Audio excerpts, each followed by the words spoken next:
Hi, I'm Eliza Volk, and this is Sarah Fields. And we are going to first introduce you to the Kitchari recipe for the 21-day detox. Sarah, what's first on the list? The first step, because we're a grain-free 21-day cleanse, we're going to make the Kitchari with quinoa and full green mung beans. So we're going to start soaking them, overnight soak. We do 1-to-1 ratio. And they can soak together in water. Why do we want to soak them? Soaking them, actually, they're already sprouted, this brand of True Roots. So technically we don't have to soak them, but that's why we would, to get them to sprout. So we're just kind of gonna add an extra sprouting technique anyway with a little splash of vinegar, because this helps break down the plant fiber so it's even more easily digested. So we're gonna just pour it all in a jar or in the bowl. And do you wanna fill it with water? Sure. Just so it goes overnight.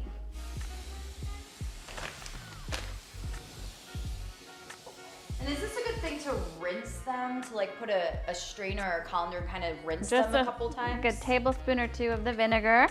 So now we're gonna chop up the ginger, which is gonna be used in the Kitchari recipe. And we're just cutting the shavings, the skin off of the ginger.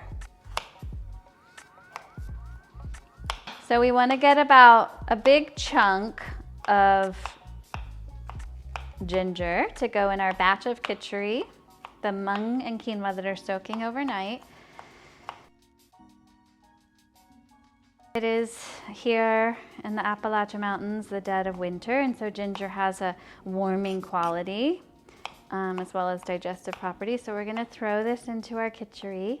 I love the flavor of fresh ginger in food. And you can really feel how it stimulates your digestion and helps to warm things up and move things along. It's a really amazing digestive root. Yes, yep. So we have our ginger. And you can get these at Asian markets. Always make sure they're organic. And also they'll be available in the shopping cart. So the mung beans have been soaking overnight. And with my Kitchari, I usually use a rice cooker to make it.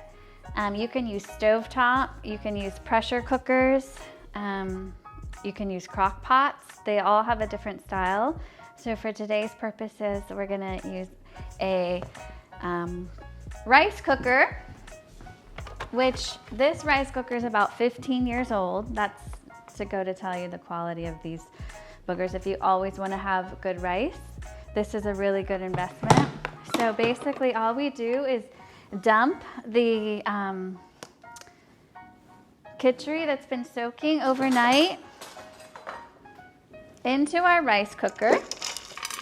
We strain the water. We're just gonna do this amount because this stuff is gonna be cooked on the stove later, just to show you that way. With rice cookers, you usually, and because these have been soaking and sprouted, you don't need that much water. So with rice cookers, you usually put the water about 2 inches above the level. This is filtered water, non-chlorinated. We don't do chlorine. So we just put this in, plug it in, and push start. But before we do that, we're gonna add our freshly chopped ginger. Eliza, can we get the curry? So this is the curry we use.